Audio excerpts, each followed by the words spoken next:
I knew something was off in my marriage.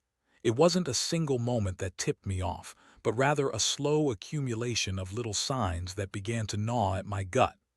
My wife, Melissa, had always been the center of my world, beautiful, witty, and fiercely independent. But lately, her laughter seemed forced, and her late nights at work had turned into a concerning pattern.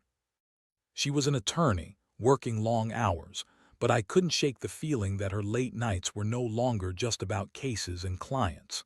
At first, I tried to brush it off. I told myself I was just being paranoid. Maybe she was stressed about a big case or trying to impress her boss.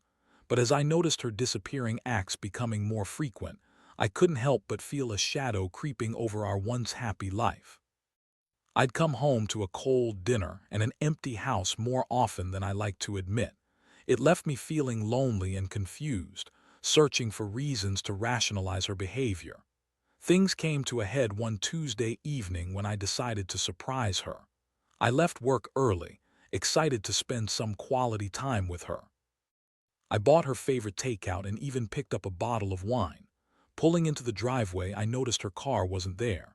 I checked the time and it was just past 7. She usually got home around 8 or 8:30. I shrugged it off as another late night and went inside. I flipped through some channels, waiting for her to arrive, but as the clock ticked closer to 9, I couldn't shake my growing anxiety. I sent her a quick text. "Hey, where are you? Took the night off to surprise you." I hit send and sat back on the couch, trying to quell the unease that was bubbling in my chest. Minutes later, my phone buzzed with a reply.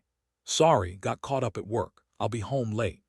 I felt a mix of relief and frustration wash over me. It was the same excuse I had heard too many times before. My heart sank as the unease settled back in. I grabbed a beer and tried to distract myself with the TV, but I couldn't focus. My mind wandered, and before I knew it, I was packing around the house. That's when I noticed something strange.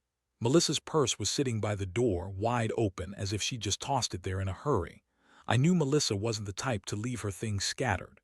I hesitated for a moment, but then felt a compelling urge to take a look inside. I rummaged through her purse, finding her wallet and a couple of loose receipts. But then I found something that stopped my heart, a small, crumpled piece of paper. My hands shook as I unfolded it, revealing a note written in a scrawl I didn't recognize. It read, "Can't wait to see you tonight, same place as always." Just like that, the ground beneath my feet seemed to crumble. I felt a wave of nausea wash over me. I couldn't believe it. My mind raced, piecing everything together: the late nights, the shifty responses, her suddenly busy social calendar. I was blindsided. I was torn between anger and the kind of hurt that feels like a punch to the gut. I wanted to scream, to throw things, but I was frozen. The betrayal stung more than anything I had ever experienced. I knew at that moment that I had to confront her. When she finally walked through the door, her smile faltered the moment she saw my face. I held up the note, my voice trembling as I asked, "What is this, Melissa?" Her expression shifted from confusion to defiance, and I could see her calculating her next words. "It's not what you think," she began, her voice dripping with that all-too-familiar condescension. "I was going to tell you it's complicated." But I wasn't ready to hear her excuses. I wanted the truth, no matter how much it hurt. Melissa's eyes darted around the room, searching for an escape route. I could see her trying to piece together a plausible story, but nothing could mask the truth I had already uncovered. "Complicated," I scoffed, my voice rising. "You've been lying to me and you call it complicated." She crossed her arms defensively, bracing for a confrontation. "It's not like that. You don't understand. I was going to tell you, but I didn't want to hurt you. I thought we were in a rough patch and—" I cut her off. "A rough patch? You're cheating on me, and you thought lying about it was going to fix anything? Who is he, Melissa? Is it someone from work?" Her silence spoke volumes, and it felt like someone had taken a sledgehammer to my heart. I didn't need her to answer, I already knew. Every late night, every unexplained absence, every time she brushed off my concern, it all clicked into place like a disastrous puzzle I wished I could put back in the box. "You don't need to know," she finally said, her tone flat. The defiance in her voice only fueled my anger. "It was just a fling. We can work through this." "Work through this," I repeated incredulously, my hands balling into fists at my sides. You think I can just forgive you and pretend like this never happened? You've shattered my trust." Her facade began to crack, and I could see her frustration morphing into desperation. "Please, just let me explain. It was a mistake. I didn't mean for it to go this far. I thought you were pulling away from me, and I felt so alone." I couldn't process her words. The betrayal felt heavy, suffocating me. "So your solution was to sleep with another man? That's your idea of fixing things?" "Yes," she shouted, her voice breaking. "I thought I was losing you. I didn't know how to handle it. I was confused, and he made me feel good about myself again. I thought I needed that." Her confession was like pouring salt into an open wound. I felt the sting of tears, but out of frustration rather than sadness. "You stole my confidence." I shot back, betrayal lending strength to my voice. "I put everything into this marriage. I supported you through law school, cheered you on as you climbed the ranks, and this is how you repay me." Her expression changed as she took a step back, hurt flashing across her face. "I was looking for something that I felt was missing. I didn't mean to hurt you.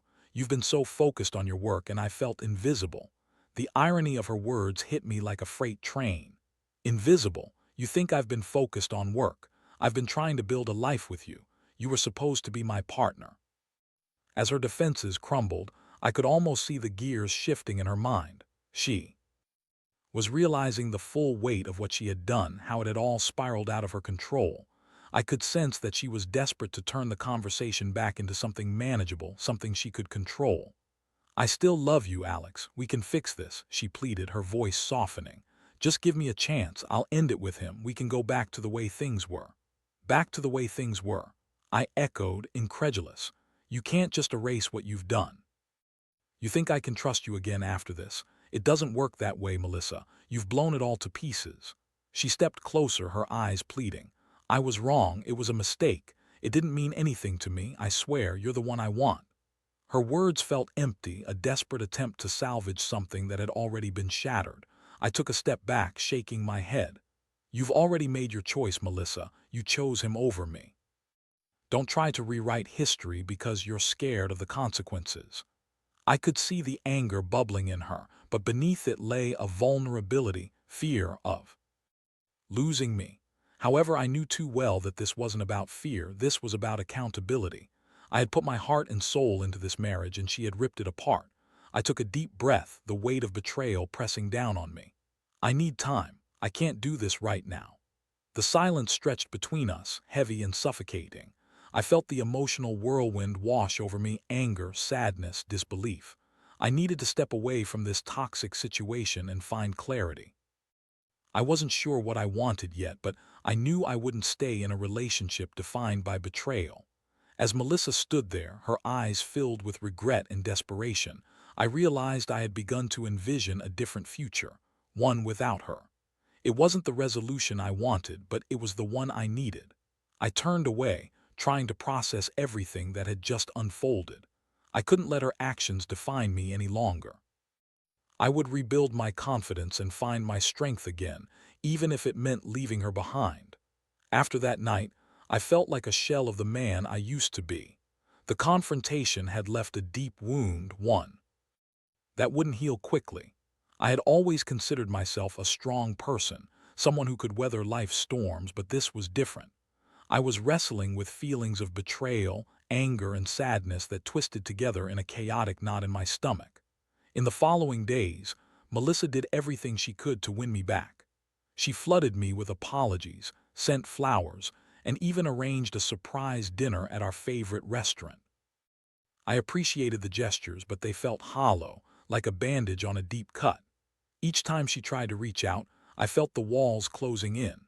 I needed space to think, but she was relentless in her attempts to rekindle what we once had.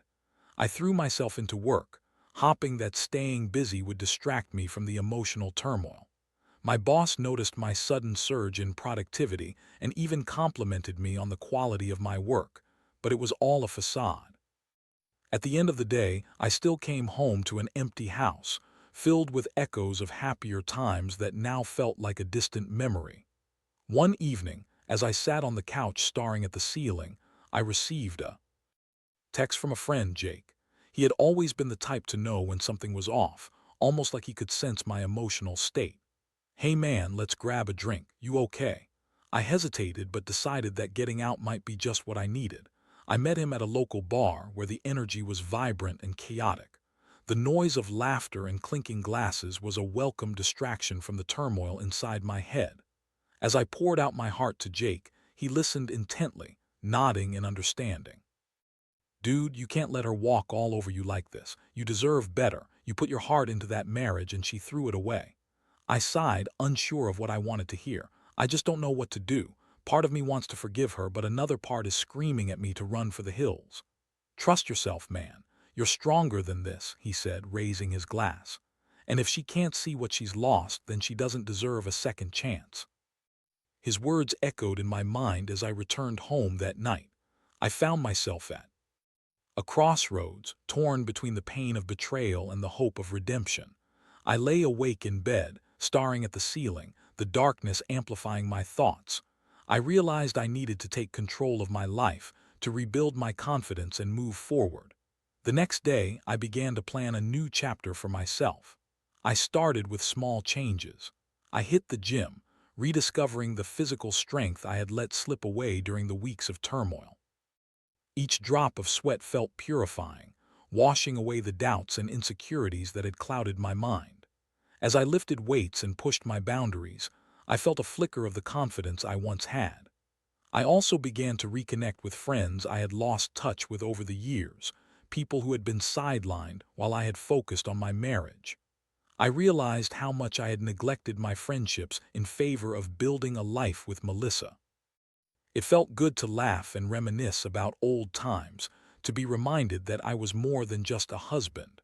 I was Alex, a man with dreams and ambitions outside of a relationship. But even as I focused on rebuilding my life, Melissa continued to reach out. She left messages that oscillated between pleading and anger. "I can't believe you're doing this to us, Alex." One read, "You're overreacting. We can fix this." Each message felt like a weight pressing down on me, but I refused to crumble. I had finally found the resolve to stand firm against the chaos of my emotions. I decided it was time for a more direct confrontation, one that would lay everything out on the table. I invited Melissa to meet me at a coffee shop, choosing a public place to keep the mood neutral. As I waited for her, I felt a mix of nerves and anticipation. I had told myself that I needed to be clear and honest about my feelings and what I wanted moving forward. When she arrived, I noticed the way she anxiously fidgeted with her hair, taking a seat across from me. Her eyes were filled with a mixture of hope and apprehension. "Thank you for meeting me," she said softly. "I've been worried about us." "Yeah, well, I've been doing a lot of thinking too," I replied, trying to keep my tone steady. About everything that happened. The next hour was a back and forth of emotions. She pleaded with me to reconsider her previous actions, sharing how confused she had been, how easy it was to get swept up in the moment. But I had heard all the excuses before. I wasn't interested in reliving the same heartbreaking cycle. "I need to be honest with you, Melissa," I said, my voice steady. "There's a part of me that wants to believe that we can work things out. But there's another part that knows I can't trust you anymore. You've hurt me deeply and I don't know how to move past that." Her expression shifted from hope to realization, and for the first time I saw the weight of her actions hit her. "I understand," she whispered, her eyes glistening with unshed tears. "I never meant for it to come to this. I thought we could get through anything together." "But we can't," I said firmly. "You made a choice and now I have to make mine. I need to focus on myself, on rebuilding what I've lost." That sentence felt like a final nail in the coffin of our relationship. I felt a strange sense of relief wash over me. I was taking back my power and it felt good. As I left the coffee shop, a weight lifted off my shoulders. I was still hurting, still processing the loss, but I had also begun to feel something new, hope. I was ready to embrace a future that was mine alone, a future where I wouldn't let someone else's choices dictate my self-worth. The days that followed the coffee shop meeting were filled with a mix of emotions. I was navigating the uncharted waters of my new life, trying to craft a future for myself while also coming to terms with the past. The relief I felt after that conversation with Melissa was significant. It was as if I had finally exhaled after holding my breath for far too long. I began to immerse myself in new activities, things that not only filled my time but also reignited my passions. I signed up for a painting class at a local community center, something I had always wanted to do but never found the time for while being married. As I picked up the brush and let the colors flow onto the canvas, I felt a sense of liberation. Each stroke was a step away from the pain of betrayal, a way to reclaim my identity. But it wasn't all smooth sailing. There were moments when the memories of my life with Melissa would creep in, especially late at night when the house was quiet and the shadows reminded me of our shared laughter. It was during these quiet hours that I would sometimes find myself staring at my phone, hesitating over whether to reach out to her. Each time, I would remind myself of the pain she had caused and how I needed to honor my own healing process. I also began to reconnect with my family. I hadn't realized how distant I had become from them during my marriage, but now I was making a conscious effort to strengthen those bonds. My sister, Sarah, was particularly supportive. One evening, we met for dinner, and as we sat at the table, I felt a sense of normalcy returning to my life. "I'm proud of you, Alex," she said, looking at me with warmth. "You're doing what you need to do for yourself. It's not easy, but you're stronger than you think." Her words resonated deeply. I needed to hear that the journey I was on was worth it. I told her about the painting class, how exhilarating it felt to express myself in a new way. She encouraged me to keep pushing forward and to embrace the changes that were unfolding. Yet in the midst of rebuilding my life, Melissa continued to send messages. They morphed from pleading to remorseful, filled with apologies and reflections on our past. "I miss you," she wrote one time. "I know I messed up, but we had something special, didn't we?" Each time I received a message, it was a reminder of the past I was trying to move away from. I read her words but felt the emotional pull lessen with each interaction. I was no longer the man who would drop everything for her. I was becoming someone who put himself first. I decided to try dating again, albeit cautiously. My friend Jake encouraged me to put myself out there, to rediscover what it felt like to connect with someone new. I signed up for a dating app, and the process felt both exhilarating and daunting. The first few matches were awkward, filled with small talk and nervous laughter, but it felt good to be engaging with new people. I went on a date with a woman named Rachel, who was kind, funny, and had an infectious enthusiasm for life. Over dinner, we talked about our hobbies, goals, and the things that made us tick. It felt refreshing to share my thoughts with someone who was genuinely interested, someone who didn't have a history of betrayal attached to them. As the evening unfolded, I found myself laughing more than I had in months. When Rachel suggested we take a walk afterward, I felt a flutter of hope. Maybe I could find happiness again. Maybe I could rebuild my sense of self-worth and confidence without Melissa. We walked through a nearby park, the night air crisp and invigorating. I felt alive, like a part of me that had been dormant was finally awakening. Rachel was easy to talk to, and as we strolled, I shared some of my experiences, carefully omitting the darker details of my past. I wanted to focus on the present, to embrace the possibilities that lay ahead. As the date came to an end, Rachel leaned in for a hug, and I felt a spark of something I had thought long gone. It was a reminder that I could connect with someone again, that there was life beyond the heartbreak.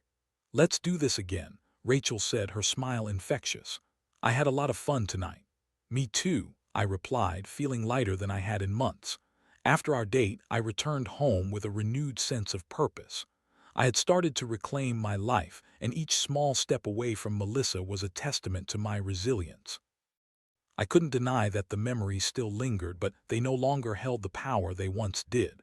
I was learning to let go, to embrace the unknown, and to trust myself again.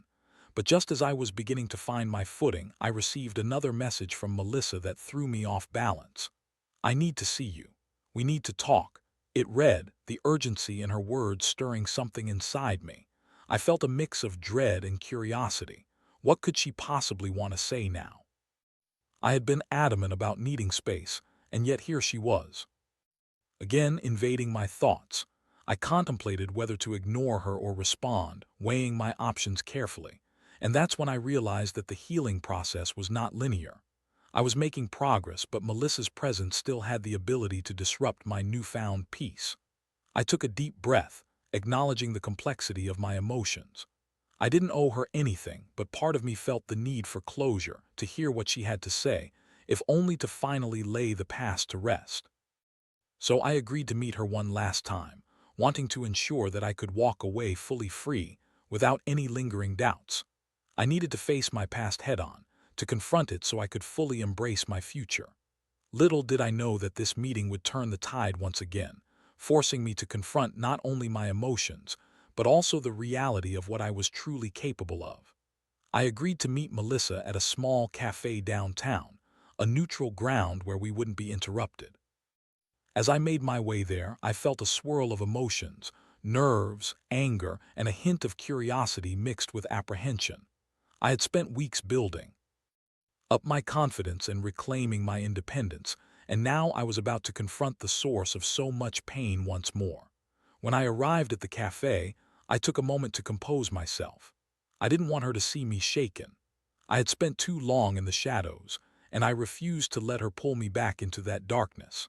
I found a table in the corner, sipping my coffee and waiting for her arrival, feeling the weight of the decision hanging over me. Melissa walked in a few minutes later, and I could immediately see the difference in her demeanor. She looked anxious, her hands fidgeting with the straps of her purse. As she approached, I noticed the dark circles under her eyes and the way she seemed to sit a little heavier in the chair across from me. "Thanks for meeting me," she said, her voice softer than I remembered. "I know this is unexpected, but I needed to see you." I nodded, keeping my expression neutral. "You said you wanted to talk. I'm listening." She took a deep breath, collecting her thoughts. "I've been doing a lot of soul-searching since everything happened," she began, her eyes welling with tears. "I realize now how much I took for granted. I was wrong to think I could find happiness outside of our relationship. I've missed you, Alex." I remained silent, allowing her to continue. I wasn't here to comfort her, I needed to hear what she had to say. "I know I hurt you, and I'll never be able to take that back," she continued, her voice trembling. "But I want to make things right. I've ended things with him, and I'm ready to fight for us, to show you that I can be the partner you deserve."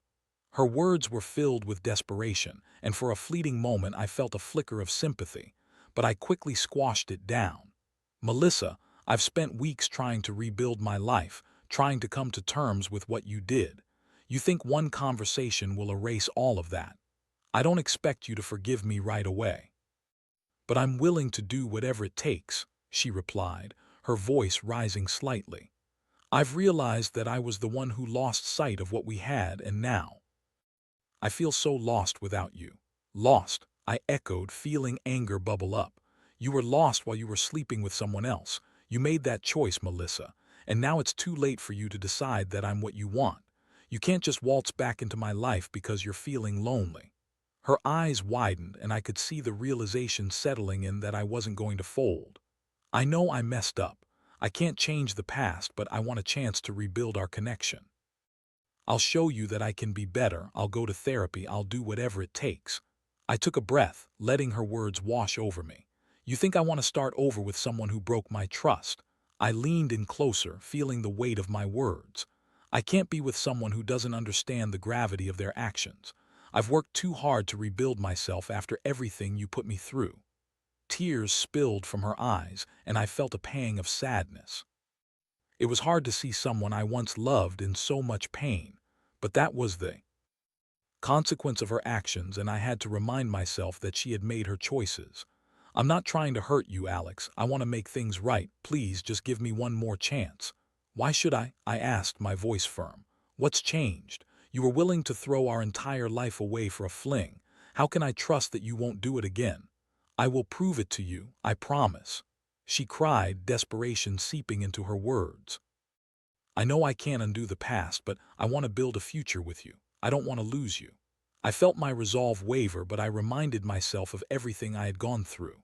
I had rebuilt my life, my confidence, and I wasn't about to let her manipulate me back into a cycle of hurt. I drew a deep breath, forcing myself to stay calm. "I appreciate you being honest, but I need to focus on me right now. I can't be your safety net or your backup plan anymore." The silence between us grew heavy, and as I looked into her eyes, I saw the ghost of the woman I had married, the woman who had been supportive, loving, and loyal. But that version of her was lost, buried under layers of betrayal. "Maybe we can't go back," she said quietly, her voice trembling with a mixture of regret and acceptance. "But I just wanted you to know how sorry I am." I nodded, feeling grateful for the closure this conversation provided. "I need to move on, Melissa. I can't keep looking back at what we had. I deserve someone who won't betray my trust, someone who sees my worth. And right now, that person isn't you." Her shoulders slumped, and I could see the weight of my words crash down on her. "I understand," she whispered, as tears streamed down her face. "I'll always love you, Alex." As I stood to leave, I felt a mix of sadness and liberation. It was difficult to say goodbye to the memories we had created, but I also felt a renewed sense of strength. I had finally confronted the past, and now I could walk away with my head held high. As I stepped outside, the air felt fresher, the world around me more vibrant. I had faced my fears, my pain, and I was ready to embrace what lay ahead. I was ready to fully invest in myself, to pursue my passions and interests without the shadow of betrayal hanging over me. In those moments of clarity, I realized that I was not just moving on. I was moving forward into a new chapter of my life, one filled with hope, resilience, and the knowledge that I had the power to choose my path. I was ready to embrace the future, whatever it may hold. As the weeks passed since my conversation with Melissa, I found myself settling into a new rhythm, a life defined by my choices and desires rather than the remnants of a relationship that had once defined me. The emotional haze that had clouded my mind began to lift, and I felt a renewed sense of purpose. I continued to explore my interests, diving deeper into painting and even showcasing a few of my pieces at a local art gallery. It was exhilarating to see others appreciate my work, and with each brushstroke, I felt as if I was painting away the past. I had transformed pain into creativity, and it felt incredibly liberating. Reconnecting with friends and family also enriched my life in ways I had never anticipated. My friendship with Jake deepened as we shared regular outings, laughter, and the occasional late-night talk about life and relationships. He was a steadfast support, always encouraging me to keep moving forward. I found joy in the simplest things, playing basketball on weekends, joining a book club, and going to concerts. Every moment felt like reclaiming a piece of myself that I had lost. Dating had become a new adventure, too. I went on several more dates with Rachel, who brought a lightness into my life that I had missed. With her, I discovered what it felt like to genuinely connect again, free from the baggage of past heartache. She respected my boundaries and allowed me the space to share my thoughts and feelings without the pressure of expectation. One evening, as we sat on a picnic blanket under the stars, I felt a profound sense of peace wash over me. "I'm really glad we met," Rachel said, her smile illuminating the darkness around us. "You've got a great energy about you, and I can feel how much you've grown." "I appreciate that," I replied, feeling both vulnerable and proud. "It's been a journey, but I'm learning to embrace the person I am again." As our connection deepened, I realized that I had not just moved on from Melissa, I had moved towards something new and genuinely fulfilling.